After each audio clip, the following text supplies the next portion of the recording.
Regulatory red tape coming out of the Biden administration is strangling business, especially small business, maybe the entire economy, and causing inflation. So let's talk about this. We got Steve Moore, the Committee to Unleash Prosperity, and host of More Money on WABC Radio, and Douglas Holtz-Eakin, former CBO director and now president of American Action Forum. Doug, I'm just looking at your latest report here. It gets better and better, or I mean, it gets worse and worse, if you know what I mean. The final rule costs for Mr. Biden, $1.6 trillion, final rules. For Mr. Trump were a minus $160 billion. So Trump's fell enormously, $160 billion. Biden's up $1.6 trillion. And then you got another one, paperwork hours, increasing, I guess, under Mr. Biden, 292 million, and Mr. Trump, 74 million.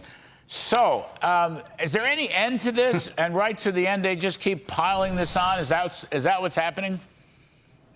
Well, there appears to be no end to it. You know, we've kept track since day one of each of those administrations, and at the same point in the Trump administration, they had actually reduced the regulatory burden. It was something, Larry, I did not think could be done. It's one of the great accomplishments of the Trump administration. And this administration has imposed more regulatory costs in less than one full term than Barack Obama did in two, which is hard to wrap your head around. And they did almost as much in a week, $800 billion, as he did in two terms. So this is an onslaught of unprecedented proportions. And it's really hard on small businesses. It's hard on every business that's trying to control costs. They're going to have to pass these costs along.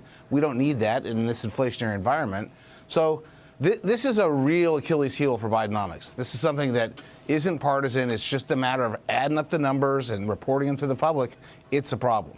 Steve Moore, I mean, I think you can argue it's blunting growth. It's also causing higher inflation. You've got a lot of regulatory inflation built in to business activity. The Bidens don't like business activity. They're always railing against businesses and blaming them for all that ails us. But it looks like there's no end to it. Yeah, they don't like businesses. You know what else they don't like, Larry? And this will really, make you angry. They don't like profits. They think that the reason that we have inflation is because companies are making too much money. So if they just get rid of profits, we won't have an inflation problem. Of course, we won't have any businesses or jobs without profits. I think you're the one who used to say the profits are the mother's milk of the stock market. Let's be specific, by the way. I mean, I love Doug's report. Just last week, the Biden administration says we're not going to allow any more coal development in some of the richest coal areas in the world in states like Wyoming and Montana. I mean, come on. We get a third of our energy from coal around the world, and he's not going to allow development. Another one, he wants to regulate the internet for the first time, ever. He wants to basically require every single American car company to only make electric vehicles, even though most Americans don't want to buy an electric vehicle. I mean, I could go on, but these are real costs to families. I want to make one other quick point, if I could, Larry. I really applaud your opening statement about that just dreadful, not just dreadful speech, but an unpatriotic speech by our president. And you know these statistics, but I want to make sure your viewers do too.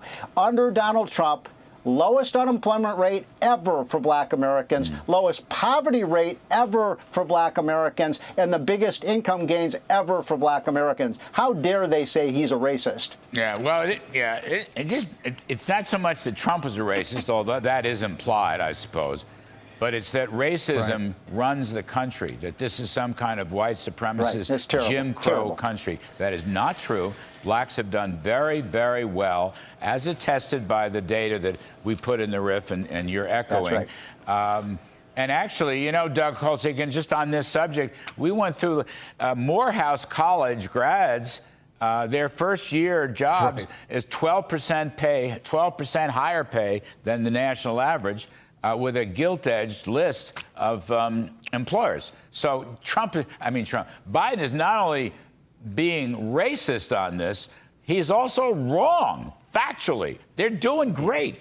But, it would be nice if we didn't regulate all the small owner-operated businesses out of business, in the next 4 years under a second Biden administration. I think the regulatory story, Doug, is unheralded. It's the reason we love having you on the show. I don't think there's ever enough attention paid to the benefits of deregulation and the demerits of re-regulation. And this is where the Bidens have achieved unbelievable re-regulation across the board. I'll leave it to you to describe it, but this is unfortunately one of their greatest achievements.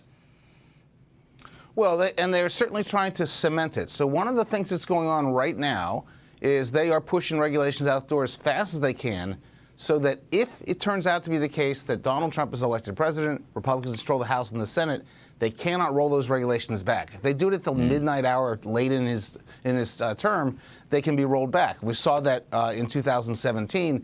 They're trying to make sure all of this, 1.6 trillion plus, stays on the books, and as a result would be a permanent burden on the companies that are affected. So, we've tracked this since the American Action Forum was opened. There's never been anything like the past couple of years on the regulatory front. I just want to have one footnote on something Steve Moore said.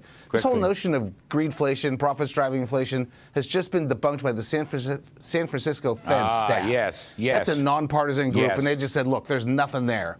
Profits are the mother's milk of stock and the lifeblood of the economy. You can't expand unless you're making money. I got to get out. You're both great. Steve Moore, Doug Holtz-Eakin, thank you ever so much, fellas.